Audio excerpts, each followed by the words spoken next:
Hai halo Sobat MK, kembali lagi di channel Kita Tercinta, seputar MK. Kali ini kita akan membahas beberapa lokasi di Indonesia memiliki bangunan dengan kisah misteri di baliknya.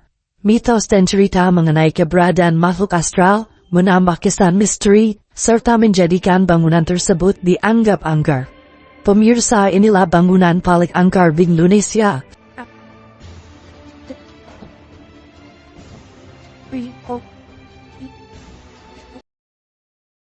Percaya atau enggak, tempat-tempat ini memiliki kisah mistisnya tersendiri.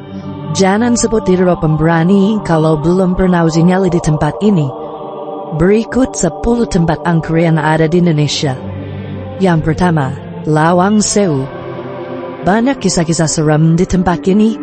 Yang paling terkenal adalah ketika salah satu stasiun televisi swasta melakukan uji nyali dan muncul penampakan kuntilanak di depan kamera. Kira-kira itu beneran apa settingan? Yang kedua, Komplek Kota Tua Jakarta. Di balik elegannya tempat wisata ini, tahukah kamu kalau di depan Museum Fathahillah pernah digunakan sebagai tempat menyiksa tahanan pada era pemerintahan Hindia Belanda? Banyak penampakan hantu yang tertangkap di tempat ini. Paling terkenal adalah hantu Noni Belanda. Kalian pernah lihat dia nggak? Yang ketiga, TPU Jeruk Purut. Gangkran tempat ini udah go nasional, bahkan diangkat menjadi film layar lebar Indonesia. Cerita yang paling terkenal adalah adanya hantu pastor kepala buntung yang selalu diikuti oleh anjing hitamnya di kuburan itu.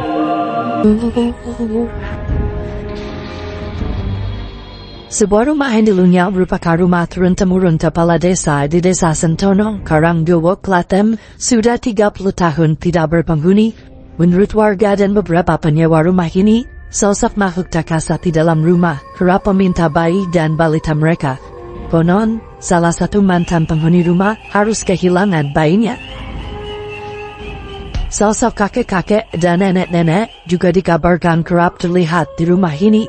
Selain mengganggu penghuni rumah, makhluk tak kasat mata ini juga sering memindahkan mereka ketika tidur.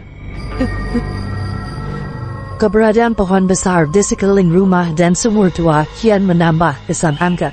Sumur di belakang rumah disebut-sebut sebagai tempat berkumpulnya beberapa makhluk astral perempuan. Ada pula sosok nenek-nenek dengan kuku yang sangat panjang. Sosok nenek inilah yang konon meminta bayi untuk dijadikan santapan. Lubang Buaya. Pernah terjadi tragedi pembantaian terhadap petinggi militer Indonesia di sini. Kabarnya juga, setiap malam sering muncul penampakan hantu tentara yang berlumuran darah. Mau uji nyali di sini? Sebuah bangunan sekolah di Belitung menjadi bangunan menyeramkan dengan berbagai cerita misteri di dalamnya.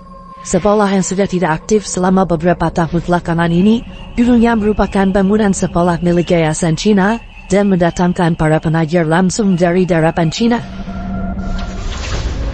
Nas, karena perbedaan pemikiran antara orang tua murid dengan pengajar, terjadilah konflik yang menyebabkan pembantaian terhadap para pengajar. Pada 1965, bangunan sekolah ini diambil alih oleh pemerintah dan kembali dijadikan sekolah. Namun, karena kisah pilu sebelumnya, banyak siswa dan staf sekolah melihat makhluk astral.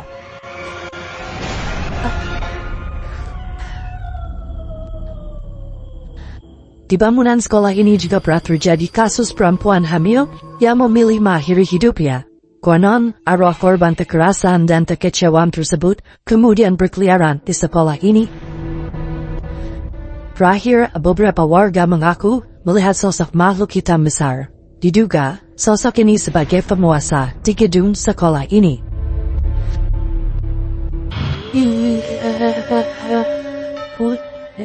Cerita misterius meliputi sebuah bangunan bekas rumah sakit bersalin di Cirebon. Sejak ditutup kembali pada 2011, kini bangunan tua tersebut dibiarkan kosong begitu saja. Bangunan tua peninggalan Belanda ini juga berfungsi sebagai tempat pengobatan tentara pasca perang. Sehingga tidak hanya kaum perempuan saja meninggal, tetapi juga banyak tentara yang meninggal akibat kehabisan darah.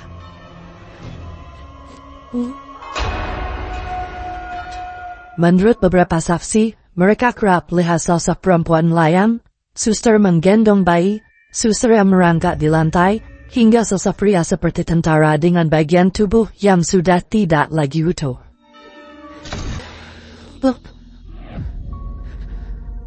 Sebagai bentuk hadiah Jepang kepada Indonesia, dibangunlah sebuah pabrik kertas di daerah Kalimantan Selatan pada tahun 1960-an. Ada kurangnya bahan untuk membuat kertas, bangunan ini akhirnya berhenti beroperasi pada 1976 dan terbengkalai. Siapa sangka jika bangunan ini kemudian memiliki kerajaan siluman? Konon, bangunan ini juga dihuni oleh sosok perempuan berwajah menyeramkan yang terkadang dapat berubah bentuk menjadi sosok ular. Mitosnya, di lantai pertama, terdapat sosok siluman bertubuh kekar dengan kepala hewan, sedangkan sosok siluman bersayap layaknya kelelawar disebut-sebut menghuni lantai 2. Konon, bangunan tua yang ditakuti oleh masyarakat ini merupakan sebuah portal bagi makhluk astral. Selain terdapat sebuah kerajaan makhluk astral, bangunan bekas pabrik kertas ini pernah menjadi tempat tumbal. Korbannya adalah perempuan berusia 17 tahun bernama Mariam. Kabarnya, ia dikorbankan oleh orang tuanya sendiri. Mitosnya orang-orang yang ingin memasuki bangunan ini harus mengenakan gelang dari hijau agar tidak diganggu oleh makhluk astral. Hal ini merupakan perjanjian yang dilakukan oleh makhluk astral dengan seorang datuk pada masa lampau.